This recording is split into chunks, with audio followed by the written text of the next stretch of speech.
Congratulations for accepting this privilege of having the opportunity to teach scriptures and read the scriptures with people, whether you're in a small group or a Sunday school class, maybe just reading the Bible with one person over coffee. It's a true joy to be able to read scripture with people. I want to give you a couple of tools that will help you as you do that. And most of all, I want to encourage you and focus on some attitudes that will really help you in your teaching.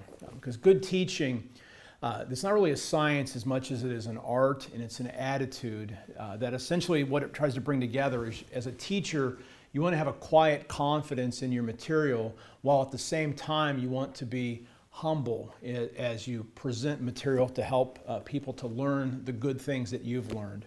The best teachers, I think, don't necessarily see themselves as experts. In fact, I'll give you a little secret.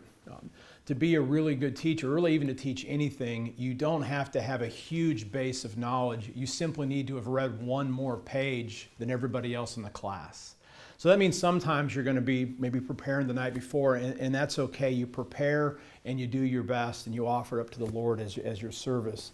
So make sure that you don't worry about impressing the class with how much you know. Your goal as a Bible teacher isn't to show everybody how brilliant you are, but rather you're guiding people to have an encounter with not the text, but the God who inspired this text. So you're trying to facilitate persons to engage the risen Christ as we read the scriptures together in community to find those deep truths in the Bible.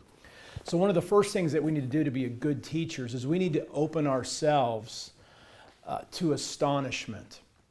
When you look at Psalm 1, it talks about the happy person is the one who delights in the Word and meditates on it day and night. That's your perfect recipe to being a great teacher. But it's not just meditating and studying a lot, it's taking delight in the Word. One of the prayers that I like to use for myself before I teach or anytime I'm studying the Scriptures is a really simple one.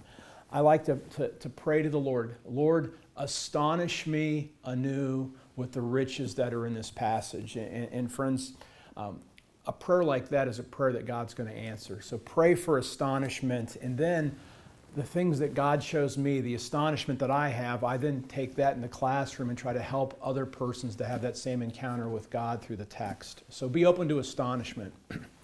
The second thing is don't try to impress the people that you're teaching with big words or big theological terms. Now, if you want to introduce some key language and some specialized vocabulary, you want to talk about sanctification or holiness, or you want to talk about atonement, words that we do find in the Bible, that's great, but make sure that you have a nice short definition that will help people to understand those big words, and try to connect big words with something that will in common with your class. Remember, when Jesus began his teaching ministry and he called his disciples, his first disciples were fishermen. So when he wanted to call them to mission, he didn't say, come and I'll make you missionaries. He said, come follow me and I will teach you to fish for people. Notice he's giving them a missional calling, but he used language that directly connected with the persons that he was talking about. He wasn't worried about using big words or impressing people. So remember John Wesley's words. He implored his preachers and the early Methodists to give plain truth to plain people. It's more important to be understood than to use flowery language. The third thing I would say is, and this is important, and this gets back to that attitude of humility that we want to have as teachers, and that's don't be afraid to say, I don't know. Sometimes it's a little embarrassing if you're supposed to be the teacher and students ask you things, but it happens to me. I've been teaching the Bible for 16 years in a seminary, and students still will offer me a question that I'd never thought about. And one of the things I do is I say, that's a really good question.